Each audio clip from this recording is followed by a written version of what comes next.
No excuses today. Fight for the shit. What you got inside, is that all you got to give? So, Bobby Is there Bishop, more to life? daddy Better of the find out why you Queensland wrestling scene. Why are there so many people who are just not all up in the business? Like, why is it not as big as it really should be with the amount of people, amount of quality of wrestlers that you have up there? And like PWL shows are selling out back to back and all this sort of stuff. Why do you think it is that it's just not as heralded as it should be? I think it's just the way our crowd is as well. Like there's like, especially over the past few years when I've seen people come in who who would get cheered in Melbourne if they're from Sydney and vice versa. I just think we had a late start where we got into a really good groove where everyone else was already, at that really good level. Mm-hmm. The other thing is too, like Sydney and Melbourne are like very big, highly like media kind of state. You know what I mean? Like they just, a lot of entertainment comes out of those states basically. Mm-hmm. Queensland's very much. It wasn't until recently until I went to Adelaide that I realized it has the same sort of vibe. Where like it's just a sort of small town in a big fucking state. Yeah. Could I ask? I know that in Brisbane, it's basically impossible to get a liquor license for a wrestling show. Oh yeah, you need to get like not even just that. You also need. I can't imagine you'd be getting many people if you can't even sell grog at the show. I think a lot of people in the areas sneak it in, but most of those shows are at bars or places that already have it. Like you can't do it at your own some kind of shed or something like that as easy as you could if you just had a venue that already had it, basically. I know that most of the council-run venues and stuff, they're like very, very strict no alcohol policy. 100%. I don't know what that's like outside of Brisbane. That's why I'm asking. Are you talking about Wide Bay sort of thing, like? Oh, there's Wide Bay, there's Townsville, there's sort of like everyone's running up and down the coast. I know that Brisbane, the liquor laws are not very friendly for trying to put on a wrestling show. What's Maryborough like? What's Townsville like? So Maryborough is very like it's a small sort of rural, not small, but it's rural town surrounded by other small towns and stuff like that. It's basically just a traditional wrestling show. There's no grog, there's nothing like that. It's just like we have what do you call those the food trailers and all that sort of stuff on the outside to make the money off the fans and the food and drinks that they get supplied. It's just a normal traditional city hall show basically. You say the traditional city hall show, but anyone in any other state hears that and you go, well, hang on, you're running a city hall show with no bar? It's inconceivable. Yeah, it's that's. But this is the reality. A lot of people don't know this in Queensland, especially in Brisbane. It's almost impossible to get if you're not already running in a bar or a hotel or a licensed venue.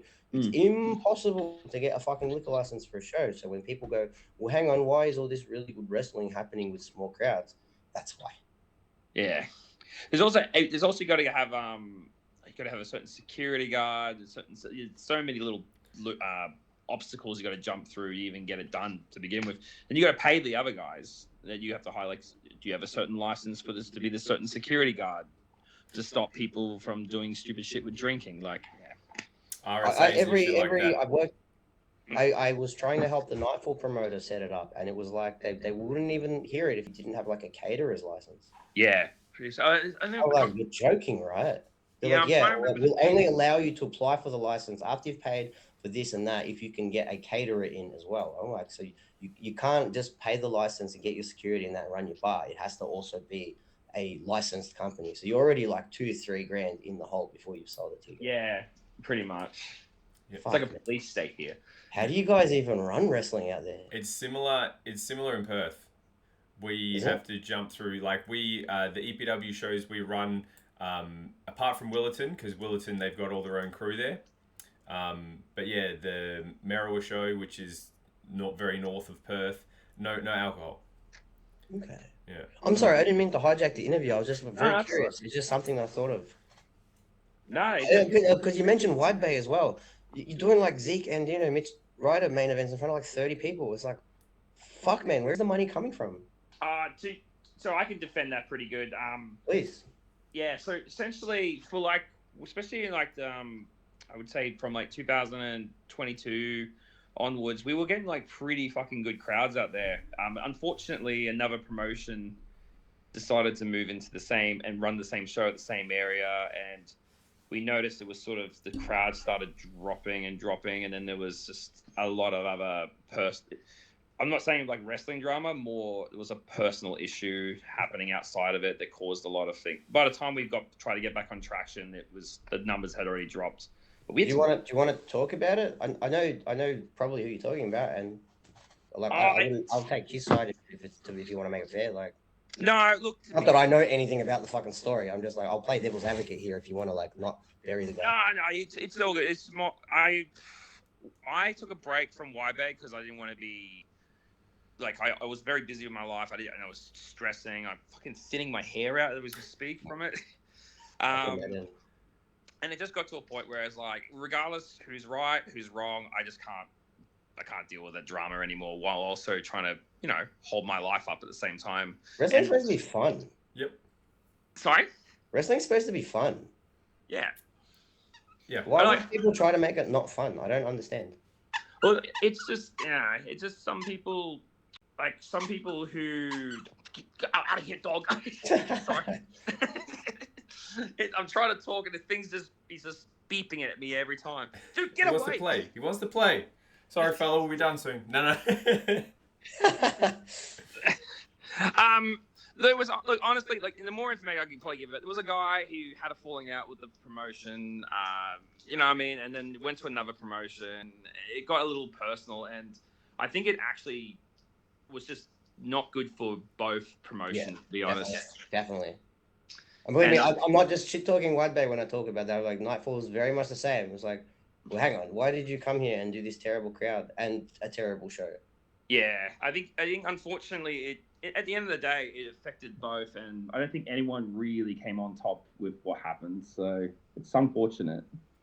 It's silly. I mean, I get that everyone has their own business and politics is what it is, but town of like 3,000 people, why would you fight over it? There's other towns. Just, Bundaberg, there's Harvey Bay. There's like 6 or 7 other really good towns in that area you could run, man. And don't think I don't know what I'm talking about. I lived in Bundaberg for 2 years. That's all right. The whole time they're like, fuck me, if we could like get some cash together, run a show here, it'd be fucking sick. Like, yeah, and you know what wrestling's like too. Like, once a promotion moves in the area, regardless of the reason, it causes more division and stuff like that. Like, it's unfortunate. Yeah. I don't think anyone owns anything. I know a lot of people think it's territorial or whatever. Yeah, look, it's generally it's an accepted thing where it's like, hey, this is an area where someone runs, just leave it to them.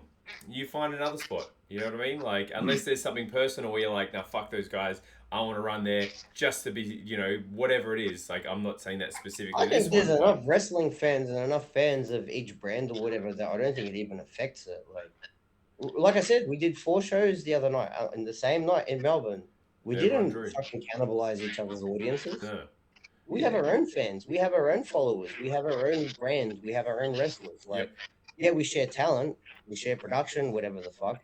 And then if we have dates that clash, I won't sit there and go, you fucking cunt, you better work my one. I'll message the booker and go, hey, who have you got on yours? So I'm not, so we're not double dipping on the same guy. Save me some time, Yeah, I get what you mean. Should run the Melbourne Pavilion, mate. I think Hassan's already on top of that. That's it. But brother, we haven't cracked 100 people with Peak Pro Wrestling yet. You want me to run Melbourne Pavilion? Hey, look, empty arena match. I'm shit talking White Bay. I'm doing just as well. Don't worry. I think you already got enough following there, more than ACW. Oh no, wait. But when that Bangladesh ad came out, I'm pretty sure they got fans now. That's it. Hey, man, Bangladesh is a country of 500 million people. If you got $1 from everyone in Bangladesh, you've smoked our whole scene, man. Yep. Hassan might be a secret genius, bro. Yeah. Hey, true facts. On that graphic that he put up when he did the live stream, he put the Dhaka time and the Karachi time as well. If this guy, if his strategy is what I think he is, and he's just trying to set up a premium brand in an English-speaking country where it's not as expensive as the US or Canada, and you just want to sell a product to Pakistanis and Bengalis, it's a fucking genius idea. Yeah. Again, we have 20 million, 30 million people here in Australia, right? They have 500 million, 1 billion, or whatever the fuck it is. Yep. Yeah, they don't have as much money, but there's a lot of rich people there too. Yep. Yep.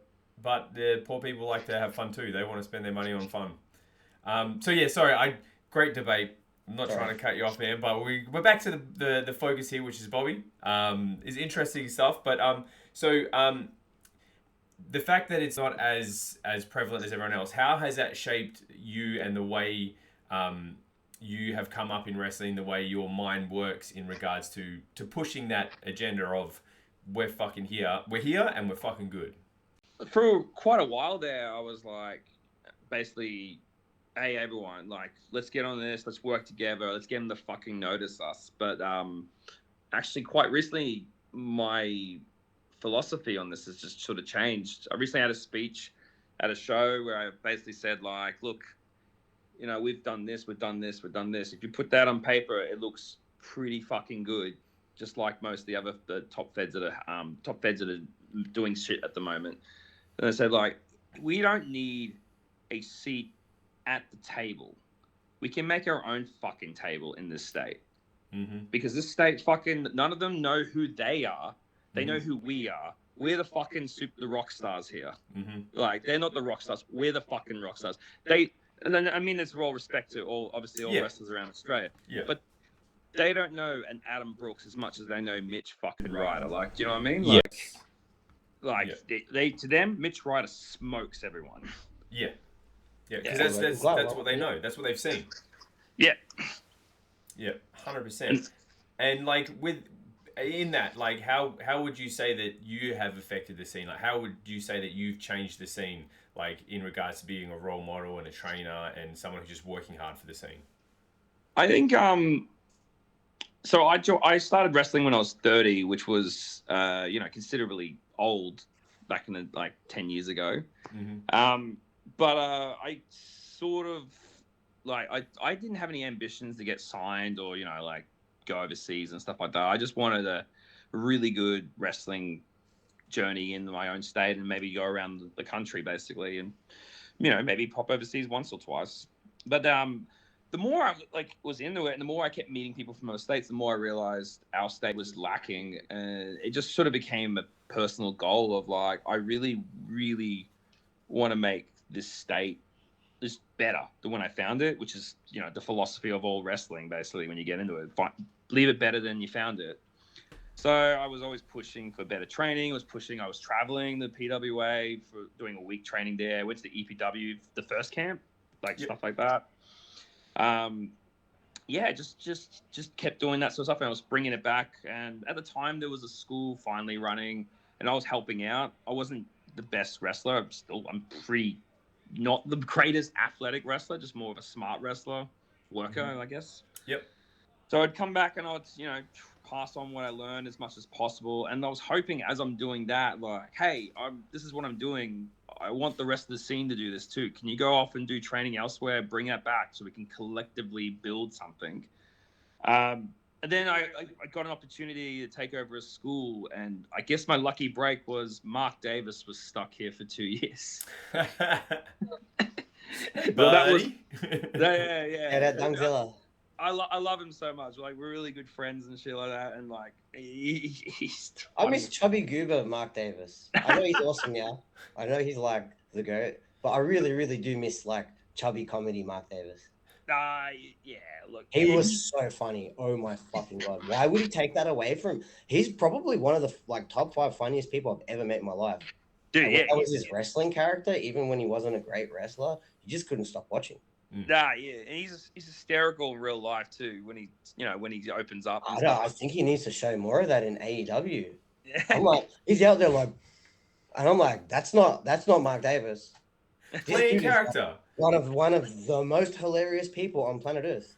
I've seen that man yell. That's Mark Davis. Honestly.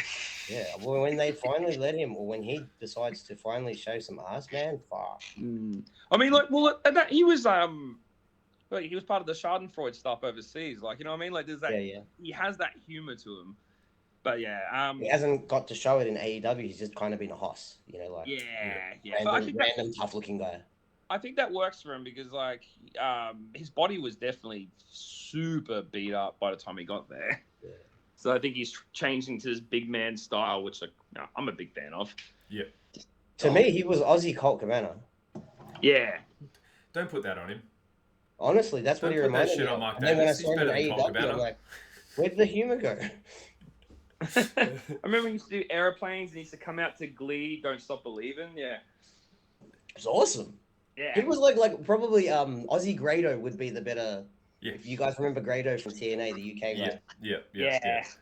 I think Davis was a better wrestler, in fairness, but Oh, I mean, he's not better now, obviously, but Yeah. at the time doing that comedy gimmick, I'm like, fuck Grado, like Davis is way better at this shit. He helped us get proper training. It was an adjustment for him too, because he's never ran a class like he was never a trainer, so he was learning while we're learning. And then I just think in general, like, he sort of made a very good core group of guys who were like, okay, so this is right. I think this is around the time COVID lockdown was just been lifted. Yep. So just a core group of guys who were just like, okay, so we're getting this really good training. Let's go out and get reps, and hopefully something will build. And then Pro Wrestling League that had closed its doors just because of COVID, and the two guys around were kind of just moving on with their lives. They decided to come back because they saw what we're doing with the school. They said, like, we really want to give you, somewhere where you guys can aim to go. Mm-hmm. And just everything fell into place essentially. And we're just we're 3 count, and Pro Wrestling League are practically sometimes looked at as one and the same, basically. Yeah. But you guys at 3 count, doesn't matter where people wrestle, you just train them. Like, they can go wherever they want from there. But the goal, essentially, because PWL is you're there. From my perspective, that's the. Sorry. I just want to say, having a training school that isn't trying to fleece these trainees like a bunch of marks to keep them in some system. Thank you so much. I'm happy with that. I'm a big believer in training hubs, not cold training. You know what I mean? Agreed. Yeah. Agreed. But would you say that PWL is like the top promotion in Queensland? Like, they. I mean, I'm biasedly going to say yes, but yes. Yeah. No, I mean, like, they get the most. Like, when you say, I don't want to say media, but like social media coverage. They're consecutively selling out shows, and they're not small shows either. And they, all about they incorporate as many people as they can. But that's the goal. Like, you know what I mean? For the guys, that's where they want to be. But you're more than happy for them to go wherever they want. I mean, yeah, the edge we have is it's not just we're selling out shows. Like, we take the best of the best from all around Queensland, even from QWA and stuff like that, and we put them onto the show. So it's like it's a metropolitan of fucking great wrestlers from Queensland. Mm-hmm, mm-hmm. But the difference is that you guys aren't just cherry picking like the best guys and saying, "Hey, fuck you, they can't work your show, they're working our show." You're actually producing the talent. Yeah.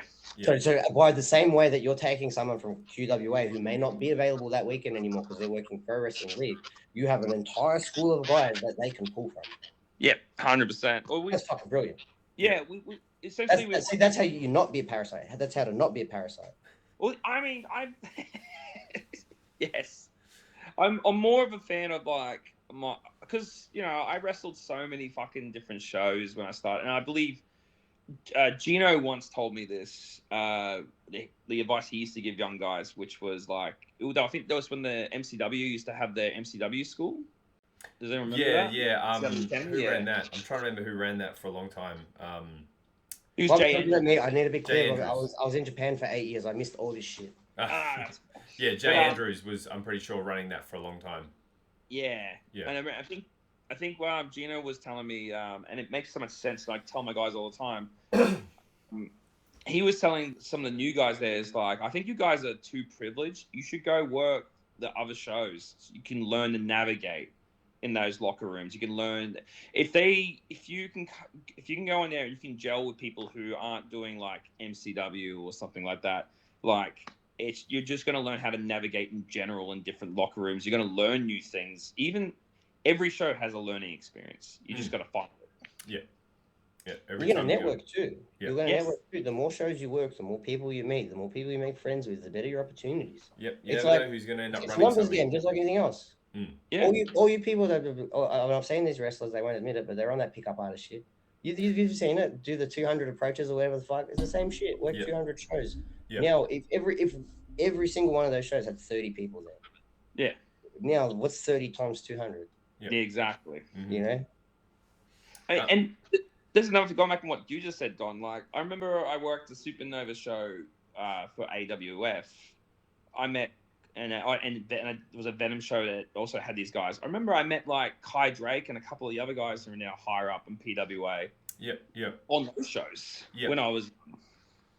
You never know who you'll meet. There's tons of shows I've gone to where it won't even necessarily be people on the card. Like wrestlers rock up just to like hang out and have fun. Yeah, 100%. We started booking Tali in Peak Pro Wrestling because obviously we were booking her boyfriend, and she'd come and hang out like every show. Yeah, because it's a vibe. Yeah. Mate. Well, by the end of it, she wasn't some wrestler we reached out to for a booking. By the end of it, she was our drinking buddy. Yeah. You know what I mean? Like network. That's networking. That's what networking is. I didn't come to her with a business proposal to whatever. I said, "Hey, Charles, do you want to come drinking with us? Oh, also wrestle this guy, and I'll pay you some money." You know, like, it's a much easier proposal to give. Just turning up. So all the places like that are there, like because just recently you've been to a bunch of, like, I think it was 6 weeks. You've been show after show after show after show. Is that correct? Yeah, it was more like 5. There was a week missing because I had pulled out of the PWA show because I got sick. Yeah. Damn it. Unfortunately, it was me and versus Bonsza match. Very cool. Yeah. So we're like, just run us through what you've been up to, like, in these past 5 weeks, apart from the sickness. Let's skip that because that's no fun. Oh, this is my favorite part. Someone on the weekend asked me all the shows I did, and I actually told him, I can't remember. I just remember it's been 5 weeks. But I'm pretty sure it was Pro Wrestling League, Atomic Pro Wrestling. There was one else in there, but I just can't remember what it is for the life of me. And then was it Rockhampton? Yes, Rocky. Yes. I went to Rocky, and then there was back. It was like back to Pro Wrestling League again, and then there was this one Peak, which I did on the weekend, and PWA was meant to be between Pro League and I'm pretty sure Atomic. Yeah.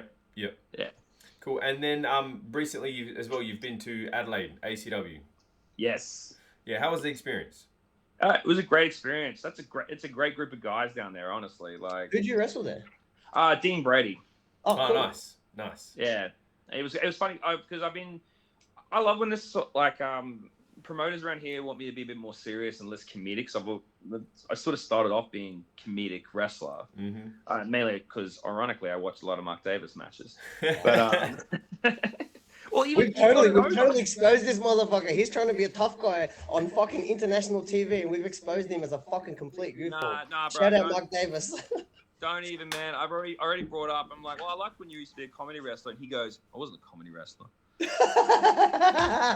So no, he'll just convince you he wasn't. Don't even ask him, bro. All right. What do we say? It was awesome. I'm not even fucking criticizing. I thought it was great. Yeah, I did too. But my favorite thing is like when I went to ACW, I did this super serious promo, which was joint to the Super Show match me and Don had with him. Yes. And then I got there, and the promoter's like, "Oh yeah, we want you to do a bit more comedic tonight." Like, oh yeah, ACW. I wish I knew that before the promo, but I've done a whole different promo. Yeah. Oh shit. ACW is a fun vibe. Adelaide in general they really like their characters, man. They really, really like their characters. Yeah, I noticed. I popped out, and there was like my wife was in the crowd, and she goes, "It was really funny watching you come out, and you did your quick little fucking pose." And it's like, and the crowd reacted really good, and I could see the look in your face, like, "What the fuck?" Yeah. They eat everything up. I don't know if you knew this, Bobby, but I actually came up in the business mostly in Adelaide for 5 years in PWSA. Oh yeah. I can't really comment too much on Riot or anything like that, but they were sort of adjacent to all that, and the fans would eat up anything character related. And even till now, Johnny Radic will take like wrestlers that are very, very inexperienced and just tell these great stories with them and just fill houses. I don't know how he does it. Yeah, no, I've heard it. I've heard that has a lot more. Sorry, my dog's scratching the fucking door again. Yeah, no, I've heard it was a lot more character based. So ironically, one of my first few trainers, because I had like Cobra Jones was the one that got me into wrestling. And then I was trained mainly by, see if this name is a throwback for you, Raheem. Dallas Summers and Kira Summers. Oh, I did mention I was in Adelaide in PWSA, yeah. Yeah. They're from there for context. Yeah. I have a funny story about kicking Kira out of a locker room.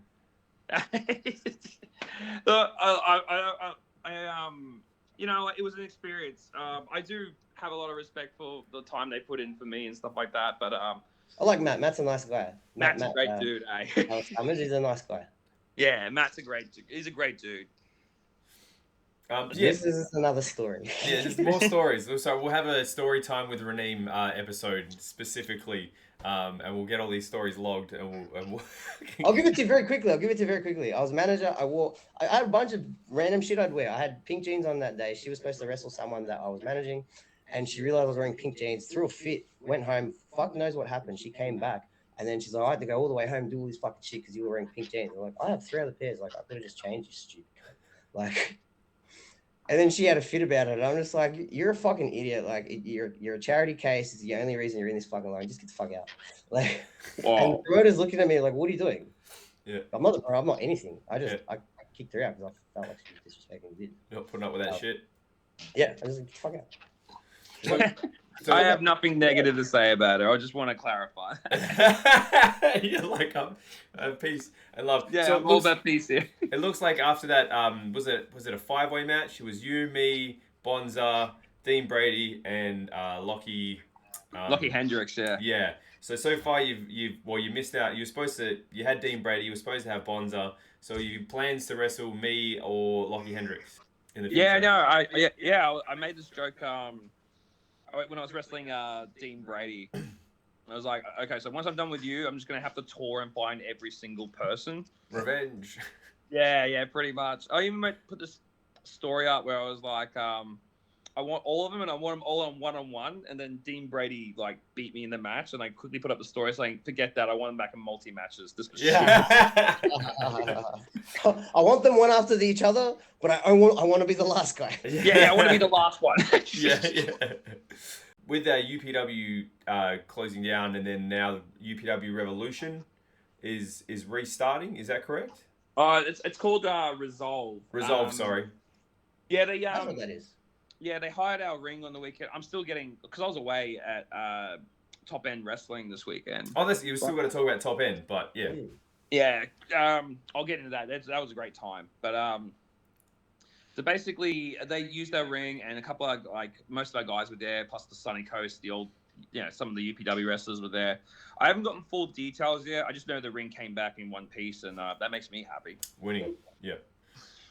And so you're not involved in it, it's just they use your ring. Yeah, no, the user ring. I mean, when anyone runs anything and they ask me to use the ring, I always just say you can have the ring. My only condition is just utilize our guys so they have someone to wrestle and get reps, and then obviously I don't people that can look after it. Yeah, exactly. 5-6 people that actually know how the shit's supposed to be put up, how it's supposed to be packed down, how it's supposed to be put in the truck, etc. Yeah, who's going to bring the ring back? So it won't be randoms outside. We'll be there, guys. No. Yeah. I think the issue would the only thing would be I would try and explain to them I'm not expecting you to pick someone who's green or something like that. Just utilize you can utilize our trainers, utilize guys who are or having a few more matches and just need a bit more experience, but are really already killing it. Mm-hmm. Get out of here. There's so many ways to utilize people. I always hear people complain there's no spot on the card. I'm like, you do what? Stick them in a mask and have someone fucking come out and beat them up for 2 minutes with a fucking chair, and then have their normal match or something. There's unlimited things you can do to give people reps on a show. Yeah. Not everything needs to be go out there and have an 8-minute shit singles match. Yeah. Just get experience in front of the crowd. They can be a manager for a minute until they get on the shows. There's so many ways. Oh, that's what I try and do. Most of the shows I work in Queensland, I always especially Atomic's a good one. And I communicate all the time. The reason I'm there is I just want to make sure if there's room, you can use one of our guys here. And I try and keep I like to help people who, the guy who runs Atomic, he's the loveliest dude, and he's still finding his footing, but he fucking practically sells out those, like, I guess like 200 plus in those venues. It's They're fucking massive. insane. And he allows the show to be, you know, our guys to get on there, but we also have a little bit of more creativity than usual there. And I don't know how it's happened, but he's allowed so much creativity, but not too much, where all the stuff we seem to be allowed to do just seems to work with the crowd. And I feel like that pressure of like, I'm going to give you a little bit of freedom, but, you know, don't mess it up. Mm-hmm. I think it just puts us in the best mind of actually thinking thoroughly through our ideas before we throw them out there. Yeah. That's cool. It's cool to have that bit of freedom, but at the same time, there's nothing I like more than being like, this is where it's going, this is what we need, and then you can fill in the blanks. But I feel like there's nothing worse than like, I'll just go have a match. It's like, why? What is it for? Yeah. What is the point? I don't know if anyone else is like this, but when I book cards, not that my booking's very important in front of less than 100 people, whatever, but I like to give the guys, like, I don't want to micromanage this shit. I do a show every week. I've got an idea of where I want the story to go. Like, I won't even give them finishes half the time. I'll be like, here's the story. Here's your prompt. You got 15 minutes. You know, whether you want to do fucking 12 minutes of promo and 3 minutes of match, or 15 minutes of match where you come out as the guy's coming out for his entrance and clocking and it just starts, or whether you want it like, I don't care how you do it. Just tell the fucking story and get to the next beat. I'll give you the freedom. And a lot of the time they'll come up and ask me, hey, is this cool? Hey, is this cool? I be like, just, you know, you've got your allotted time, man. I'm not going to sit here and micromanage. You know how to tell a story, right? And if you're a rookie and you don't, you're in there with someone like a Will Walker or a Sid Parker or someone who does. Just fucking listen to them. Yeah. They'll know better than me. Their ideas will be better than mine. I just know, here's where I want the story to go. Here's your 15 minutes. But that's it. That's that knowing what's coming. And there's like, so that way you can go, oh, well, this is where we're trying to get to. Then it's easier to weave a story because there's some purpose. You know what I mean? Yes. So it's good to have. 100%. Sorry, I'm just letting this dog out again. But it's the same sort of freedom. It's like, if you just let these guys who are young and creative and watch, you know, shit that you and I are much too old to get into or whatever, like, they'll really express themselves in ways that none of us could ever have written. Yeah. The Pro League guy, he has the best approach, the Pro League owner. Who is that, by the way? Name names. His name's Jesse Garrett. Jesse Garrett. Shout out, Jesse. Yes, very cool guy. I met him very briefly when we were there. He had a million things to do, so I just shook his hand and said, nice to meet you, and that was pretty much it. He's a lovely dude. He liked your stuff, by the way, Dog. Oh, wicked. Tell him I'm ready for any bookings in the future. Just give me a call. Just hit me up. I'll be there, brother. Yeah, no, too easy. I'll let him know. Don't worry. He's got that hot dog with a handshake ready for you, Don. Hey, man, that's the business, right? But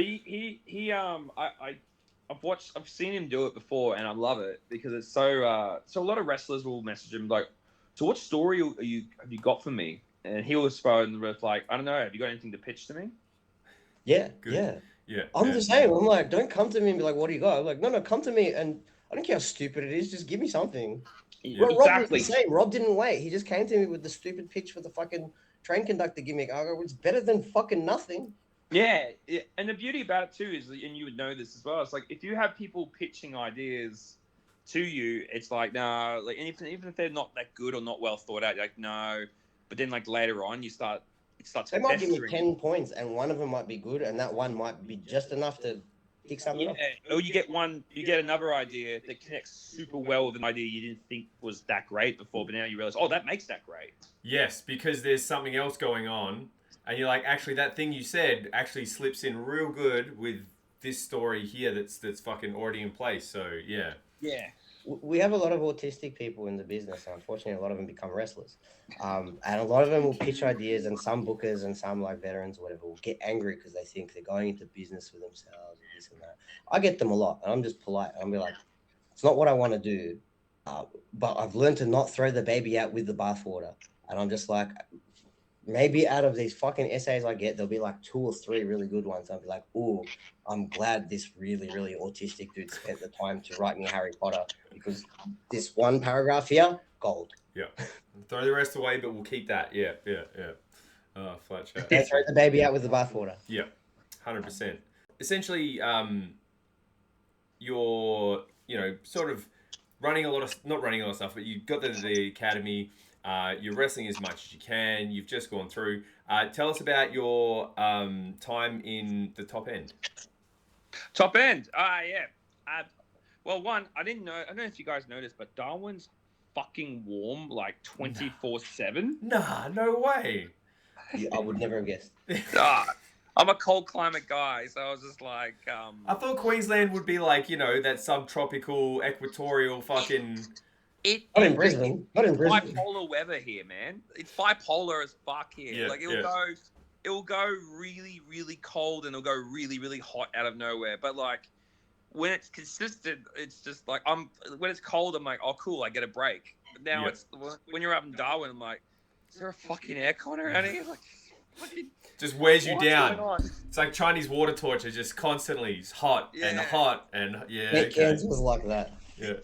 The biggest plus part, which I was saying to him when I was down there, is like it is so warm that for the first time ever, and like I can't even remember, I haven't felt any pain in my back for the whole day. Just kept it warm, kept it fluid. No, yeah. I wrestled. I took a few bumps, and I remember the next day is like I feel deceptively good today. When's it gonna go bad? Like waiting for that for it to turn. Yeah. I developed arthritis in my left knee like when I was in my 20s. And as soon as I left the move to Bundaberg, it was like gone. Yeah, that's what it felt like when I was there. It felt like I was my body was just super healed when I landed. Yeah. Like honestly, just like being in that like warm, humid temperature a couple months, like all these like nagging aches and pains and stuff is just gone. Yeah. Like being in a sauna 24/7, like. So we're just gonna run a Northern Territory advertising thing through this part of the pod, just so a bit of ad revenue for you guys. Honestly, but rather than see you in tea or whatever, be like, come heal your fucking joints and ligaments, you working class scum. yeah. Come and relax. Well, Bali, come to Darwin. in one of my famous like, God, you're an idiot, Bobby, for not even realizing this. Was like when I was there and I realized like how good my body felt. I had a moment when in the locker room I was just sitting there like strapping my wrist up and like, oh, that's why people move to Orlando, old people. Yeah.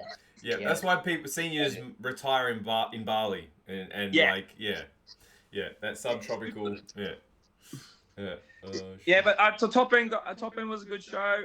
Their crowd, it's like there's only about like 100 people in there, but they're fucking loud and very vocal.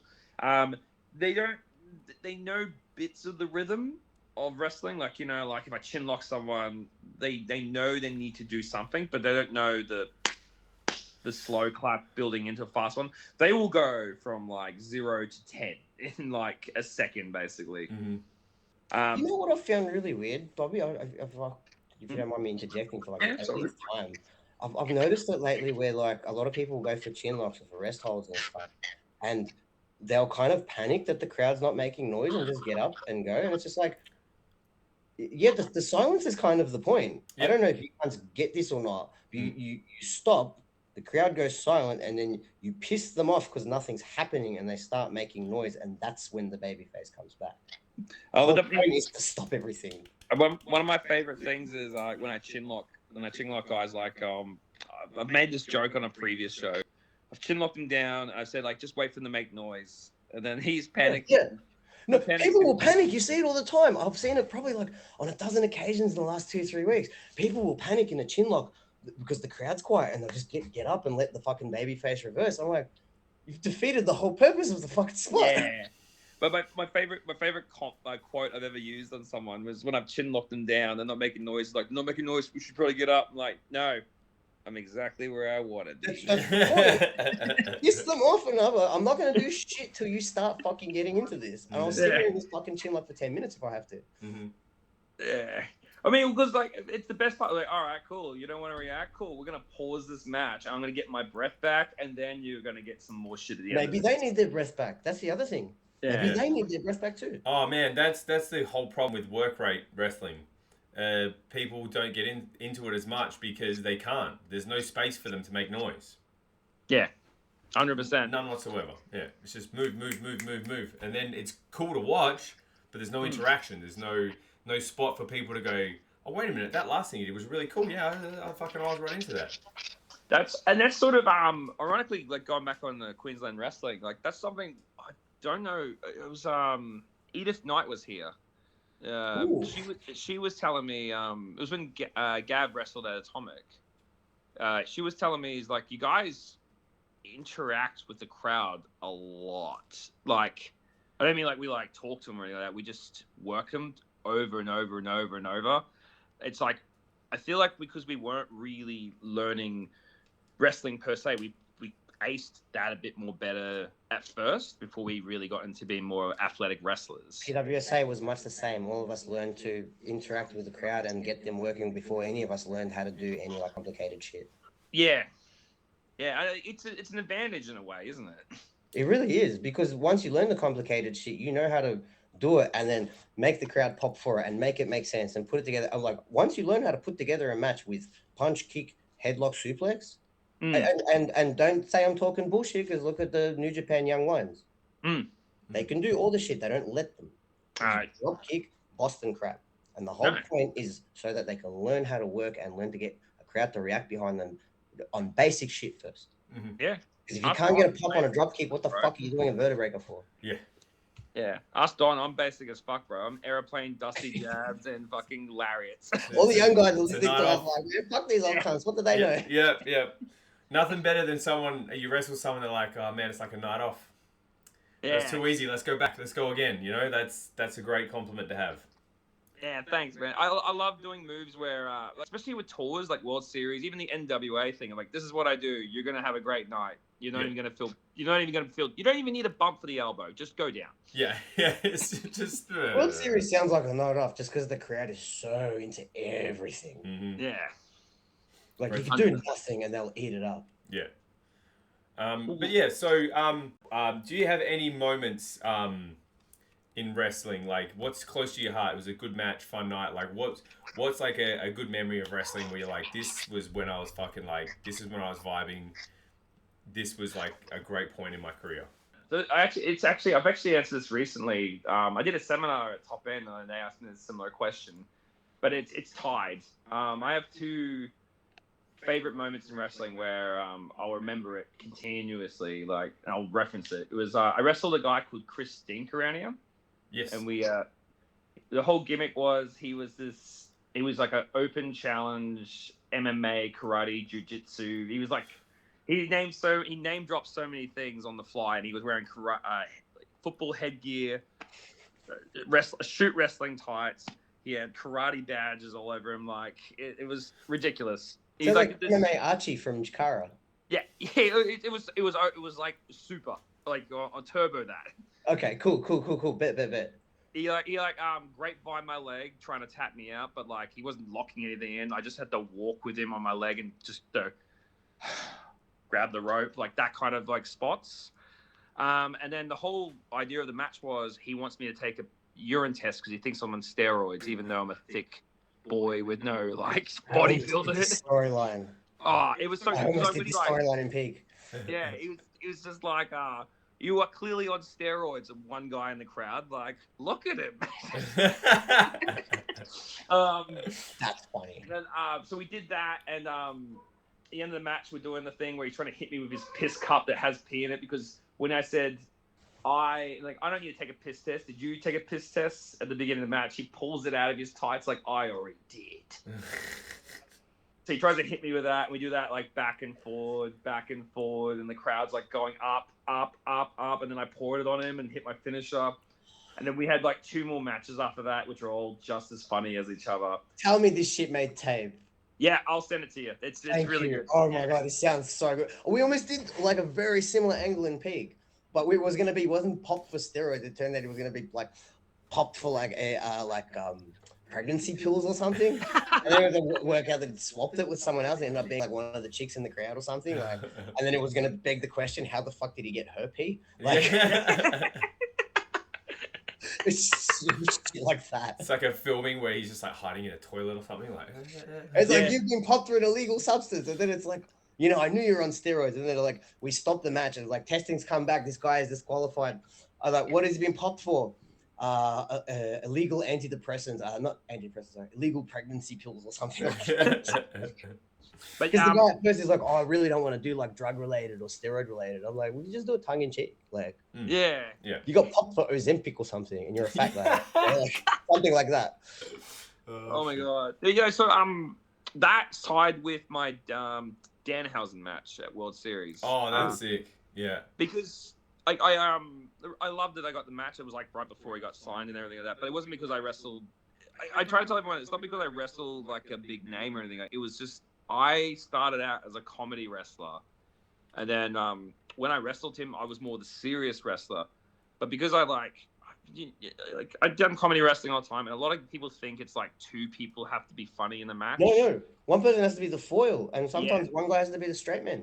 Yeah, exactly. And when I wrestled him, because I had like seen so much like not get over with experimenting in the beginning, like I sort of like, I get to do comedy wrestling, except it's in reverse, and I hit everything right, like being serious, like getting frustrated, like what the fuck is this, like that kind of like, and then I cursed him back at one point in the match, and the crowd popped as well, like. That's great.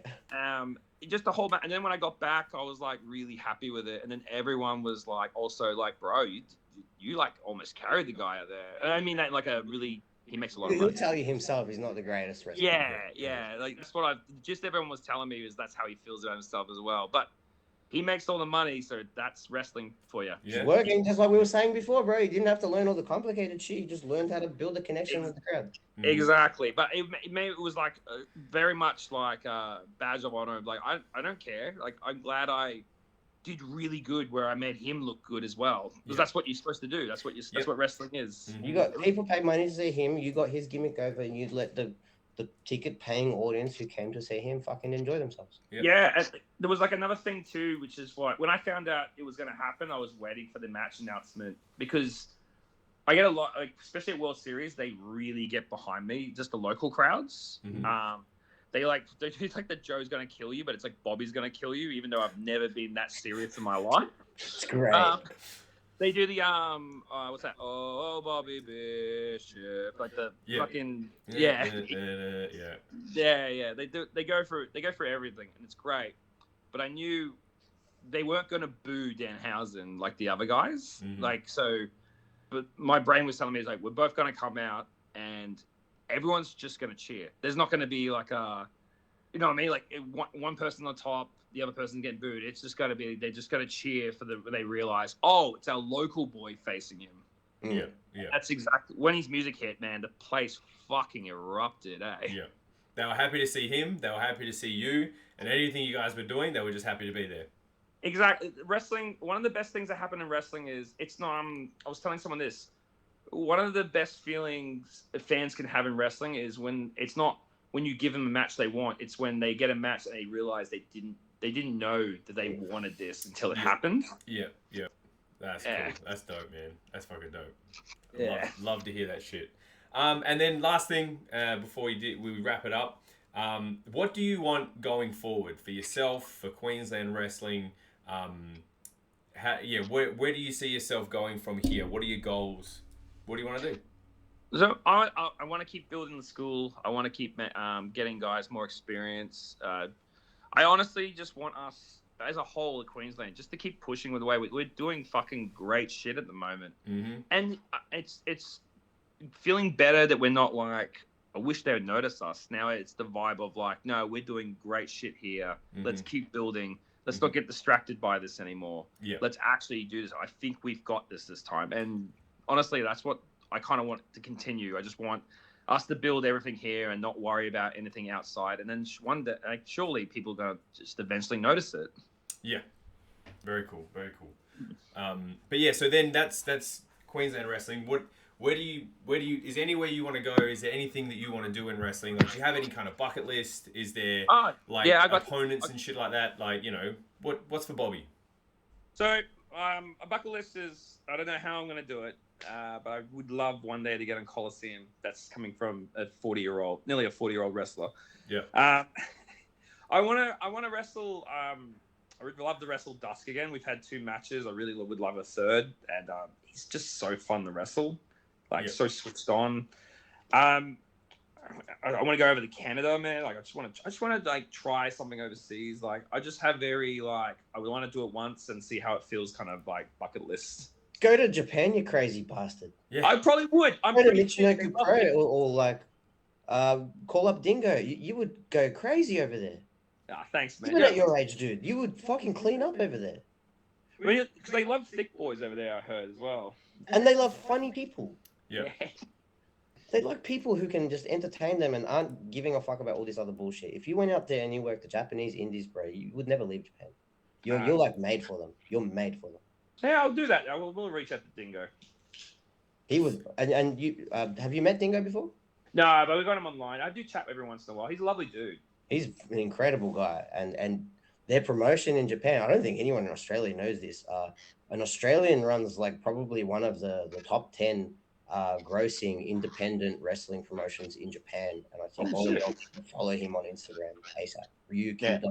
I'll message him before this comes out so he doesn't know it was pre-planned attack. No, but like, I don't think people realize how big his promotion is, and nobody reaches out to him. Yeah. I mean, I was sort of planning to like. There was a point there where I was going to go to Japan. I was going to reach out, but my method isn't like, oh, I would love to wrestle in your show. My method's like, hey man, what's a good place to train and sort of network?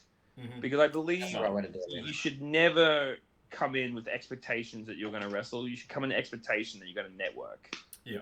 That's good thinking. That's good thinking. Smart. Definitely smart. Yeah, if you're young kids out there listening to that, do that. Don't message me and expect a match. Just say, I'll come down for a week. Yeah. I'm just going to come say hello. Yeah. Last minute plugs for any shows you got or matches coming up. Oh god. We got Killshot August 22nd. That's for Pro League. We've already sold half the show out. Yeah, get your tickets now. These guys sell out every time. Yeah. Double header, man. Yeah. I mean, we're thinking about moving into bigger venues now, so that's our next goal. And then, if that works, double hitters. Hey man, if the venue treats you well, I'll tell you this from advice. If the venue treats you well, don't leave them high and dry. Someone will come in after you. Oh, no, if you need to raise the ticket prices, raise the ticket prices. If you need to do double headers, do double headers. No, we our plan is not to that's just a long-term plan to look to go to a bigger venue, but our plan is always to stick at least our main amount of shows we're doing right now still with the venue app, because the venue's been super respectful, super lovely and supportive of us. We have no intention to ever leave that venue. Hell yeah. Is that the one you did for the Super Show when I came over? Sorry? Is that the venue that you did for the Super Show? No, that's Eden's Hill. But we do have sort of like a nice friendly contacts with them as well. That's a pretty venue. Kedron Web. Yeah, it's a great venue. World Series runs there, or they're about to run in a bigger venue now, but that was what they used to run at, and Lucha as well. Yeah. You guys still at Chermside, whatever it's called? Yeah, that's the one, Kedron Wavell. That's the venue, yeah. This is huge. Yeah. If you guys are selling that out, holy fuck. I remember seeing Rise of the Warriors in like 2007 there. And even with 100 people, 150 people, whatever, it looked like there was nobody there. Yeah. So for you guys to do what is it? It's got to be at least 300 if you're fucking packing it. Yeah, it's 300. It's close to 350, I'm pretty sure. Fuck. Yeah. Shout out fucking Mason, man. I don't think y'all ever did that back then. Fuck. That's insane. That's the thing, one of the things we love to do, and we love to sort of have it online, is when you buy a ticket, you can literally see what tickets are left, where the seats are, because we figured out the best way to show people how good we're doing it is if they actually can see that all the seats are there's nothing like opening up and seeing 75% of it looking red, because then the customer's going to be like, oh shit, I'll get this seat before it goes. Yeah, smart. Yeah, that's smart. Super smart. FOMO is big. Yeah. We get messages literally before we start the show of them being like, are you sure there's no tickets? Like, people forget to buy them. That's the worst part. Bro, do you know what Vince McMahon did when he not Vince McMahon, sorry, what Jim Crockett did when they started filling out their pay-per-views, and they're like, what the fuck else can we do? We've raised the tickets to the point where families can't come anymore, people can't come, the places are full. What the fuck else can we do from there? You know what they did? What did they do? Closed circuit, aka pay-per-view. Yep. That's the only time to go to that. Is outweighing the seats that you're selling. Now is the time to go into streaming. Yeah, that's smart. Yeah. Bit of a lesson from history there. But that's how pay-per-view started. It was just too high a demand for the arena to handle. So they were like, okay, we'll just book a theater and we'll run a cable from there, and you can sit in the theater and watch the show. Yeah, sick. That's how it was. It was closed circuit, so which means it wasn't actual television, it wasn't broadcast television. No, it was just broadcast directly from the venue in a private location. You could buy fucking tickets and sit in a fucking theater and watch fucking Starcade or whatever. Yeah. That's smart, eh? That was the model back then. That's what became pay-per-view. Yeah. And it was out of necessity. It wasn't out of, oh, let's sell wrestling on pay-per-view. Yeah. It was out of the necessity. Like, oh, we're selling out the arenas. There's no more fucking seats. What the fuck? How can we monetize this further? Yeah. It's closed circuit. Well, maybe that's something for you guys to look at. Yeah, actually, no, I will. I'll bring that up to them, actually. It's a good idea. And we then, get like downstairs, we get hire another room and be like, so you can have the room with the big screen TV in it, or you can get in early. Yeah. Yeah. Find a bar locally. Maybe not locally. Maybe on the other side of town. And just be like, hey, for all the fans that can't get tickets, we will be live streaming exclusively at this fucking bar. Yeah. And let them do it for free the first time, just to see who comes. And if it looks like there's demand for it, Yeah. why can't you sell an extra $10 a ticket to not even come to the show? Yeah, and but the other Have thing- some of your wrestlers that aren't on the card, they're partying with them. Yeah, they'd love that. They wouldn't do ring crew. I've got 1,000 fucking ideas for you. That'd be good stuff. I mean, I think the next plan would be if we were getting that, if we keep hitting the sell out, is like maybe we should look at doing live stream or something like that, because we release our show every 2 weeks after the show, but we do a lot of clips and stuff like that, which like sort of like stories, or the guys get like we make sure there's someone holding a phone walking around the ring just so they have footage basically. They can skip it. 350 people there. There's going to be someone holding a phone filming something. Yeah. Oh yeah, they all tag us in different ways. Sometimes we get tagged 2 weeks later when the show's out on YouTube. Yeah. Oh shit. So the Integrity's idea of Send us in the footage. send the footage, yeah. Mm-hmm. Yeah, good idea. Or win a ticket. Yeah. Just once again, thanks everyone for tuning in. Thank you, Bobby, for giving us your time and giving us some cool stories, some cool factoids about Queensland wrestling. Thanks, Raneem, for jumping in for Scar. It's actually crazy the amount of knowledge you have about different things in wrestling. It's really fun to see, even here, me sitting here watching the things that you sort of like, yes, I've been to that venue. I know where that runs. I know that. It's really cool to have that sort of information at hand. Stuff that I don't know because I'm insular. I live in Perth. We don't get shit out here. I've never been to Perth in my life, so for the same thing, the insights that you bring to from your scene, man, that very cool. Love hearing about it, and same to you, Bobby. Like I haven't been to a Queensland wrestling show in 15 years, so yeah, mate. Let me know if you're coming up. Eh? Oh fuck, I've got to now. Yeah. You've convinced me. But anyway, guys, thanks again for coming. This is the Australian Indie Wrestling Show. Make sure you get to any of those shows I just talked about. If your ticket money, that funds the actual show itself so they can get bigger and better. They sell out. They do double headers. They bring more people in. They spend more on production. That's your ticket money. Bring your friends. Bring your family. If you like a specific wrestler, make sure you hit the merch desk, buy their T-shirt, buy their 8x10. That money builds their wrestling dream so they can go and do things all across the country and all across the world. And you can be like, hey, I got that guy's T-shirt before he was famous. Gives you a little... Bobby Bishop is not a charity. Buy his fucking shirt. That's it. Next time you're at a show, make sure you buy Bobby Bishop merch to help him grow the Queensland wrestling scene and in turn grow the Australian wrestling scene. Big shout out to Kickout merch too. They sell my stuff online and they're a Queensland company. I'm sure Scar's going to put a nice little link. They look very interesting. I've noticed that yesterday, actually. They look really interesting, like really funky designs and stuff. Yeah, they're doing really good stuff at the moment. I'm really happy for them. And they gave me a free shirt. That's my favorite part. Hell yeah. How do you get a shirt? How do you get a shirt? You order it online and it just gets sent to you, and they're very quick with it. What is it called again? Kickout merch. Kickout merch. All right, get your fucking T-shirts, guys. That's it. Thanks everyone for tuning in. Like and subscribe. Check us out next week. We'll have all kinds of more fun. And that was Australian Indie Wrestling for this week. We'll see you then. See you later. Thanks, guys.